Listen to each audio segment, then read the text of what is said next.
Bab 922. Tidak ada hati nurani. Klik.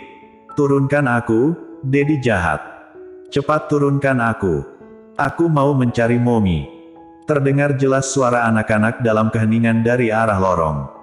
Raut wajah semua orang berubah. Treng. Detik berikutnya, mereka mendengar pintu rumah ditutup. Audrey Han tertegun sekitar 2 detik, lalu berdiri dan berjalan keluar pintu. Anisong dan Gita juga berdiri, Jerry Yuchi dan Hansen saling memandang, dan terlihat keraguan dalam mata mereka. Setelah beberapa saat, Hansen membuka mulutnya dan bertanya, mungkinkah Tuan Muda Koldi telah kembali? Jerry Yuchi buru-buru berdiri dengan tongkatnya. Sebelum Audrey Han keluar, dia telah melihat Kolden Ye yang masuk sambil menggendong Glenn.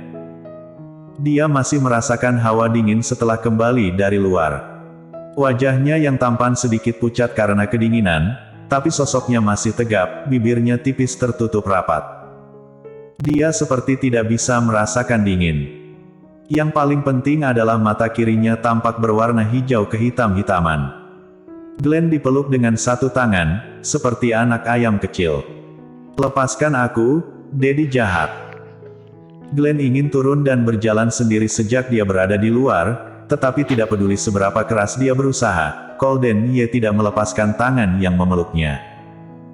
Jelas-jelas itu hanya sebelah tangan, tapi Glenn tidak bisa menggerakkannya. Akhirnya, dia terengah-engah karena kelelahan. Glenn sangat putus asa, dia merasa bahwa kekuatan Dedi terlalu besar dan menindas dia yang masih kecil. Dia belum dewasa, jadi tidak bertenaga. Kenapa kalian? Audrey Han ragu-ragu, tidak tahu bagaimana mengatakannya. Pada saat ini, Kolden Ye seharusnya masih terbaring di rumah sakit. Mengapa tiba-tiba dia kembali dengan menggendong Glenn? Ada begitu banyak hal yang terjadi hari ini. Kolden Ye yang telah diam selama beberapa hari, tiba-tiba meledak dan bertanya anak siapa yang ada di dalam perutnya. Dia tidak tahu harus berkata apa. Glenn yang jauh dari Tiongkok, tiba-tiba muncul di dalam rumahnya. Lalu meminta Kolden Ye untuk berjongkok dan meninjunya. Lalu membuat dadinya masuk rumah sakit. Kemudian dia pulang ke rumah, tiba-tiba muncul Jerry Yuchi, dan Kolden Ye kembali pulang bersama Glenn. Tidak bisa, ada terlalu banyak hal, dan itu terus berlanjut. Dia merasa mentalnya sudah hampir tidak bisa menerimanya.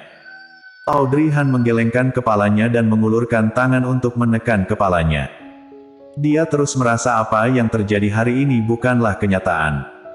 Audrey Han merasakan kepalanya sedikit sakit. Tiba-tiba muncul sepasang tangan yang menggenggam pergelangan tangannya yang ramping.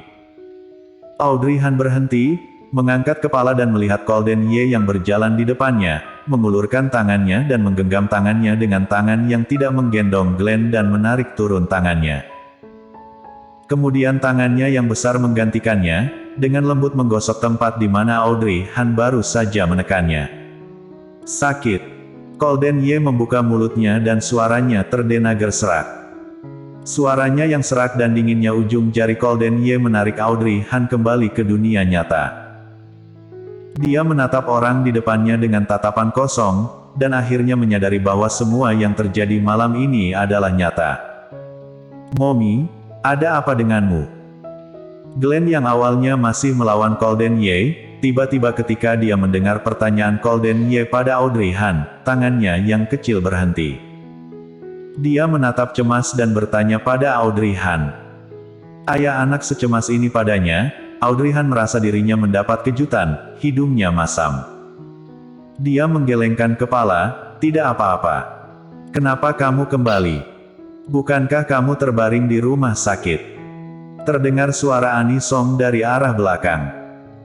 Gita mengikutinya keluar, melihat Arthur Xiao yang tidak jauh di belakang Kolden Ye, dia bersorak dalam hati.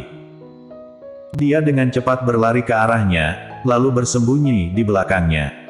Arthur Xiao. Gita, bagus sekali, awalnya hanya ada aku satu-satunya orang luar. Sekarang kamu telah datang, akhirnya aku punya teman. Arthur Xiao. Saat melihat Gita pertama kali melihatnya dan berlari menghampirinya, perasaan aneh Arthur Xiao meningkat dalam hati. Sekarang, setelah mendengar kata-katanya, semua bayangannya tiba-tiba menjadi hancur. Tidak seharusnya dia menghayal karena wanita ini, kata Arthur Xiao diam-diam dalam hati. Ani Song terlihat sangat mencemaskannya, sangat jelas saat melihatnya. Golden Ye meragukan identitasnya, karena saat Golden Ye melihatnya, ada kepingan gambar muncul dalam kepalanya. Maka Ani Song menyadari kalau dia terus menatap Golden Ye. Dia teringat dengan kata-kata yang diucapkan dokter di rumah sakit, dan tanpa sadar bertanya, ingatanmu telah pulih. Mendengar ini, mata semua orang tertuju pada Golden Ye. Itu benar, kata dokter, ingatannya kembali atau tidak, tunggu dia sadar baru tahu. Mereka tidak di dalam rumah sakit, tentu saja tidak tahu apa yang terjadi dengan Golden Ye setelah terbangun, ingatannya telah kembali atau belum. Glenn telah muncul, dan semua hal yang disembunyikan sebelumnya telah ketahuan, dan sekarang tidak perlu terus menyembunyikannya. Golden Ye mengerutkan kening dan mengerutkan bibir tipisnya. Daadi tidak ada hati nurani, dia sama sekali belum mengingatnya. Setelah Glenn mengatakannya, terlihat garis kekecewaan di wajahnya. Dia tidak dapat menahan diri untuk meremas wajah Golden Ye, dan membuat wajahnya berubah bentuk. Semua orang. Meskipun Golden Ye mengerutkan kening, sepertinya dia meniru gerakan Glenn, matanya yang hitam terlihat tidak berdaya. Jerry Yuchi dan Hansen terlambat datang. Saat dia mendengar suara Golden Ye, dia kembali teringat dengan perkataan Ani Song. Walaupun dia tidak ingin mengakuinya, tapi apa yang dikatakan Ani Song mengenai hatinya. Dia hanya orang tua, dia sudah tidak memiliki banyak waktu lagi, dan lagi hidup manusia tidak bisa ditebak, bisa saja suatu hari nanti dia akan tiba-tiba meninggal. Jadi untuk apa lagi dia memaksakan sesuatu?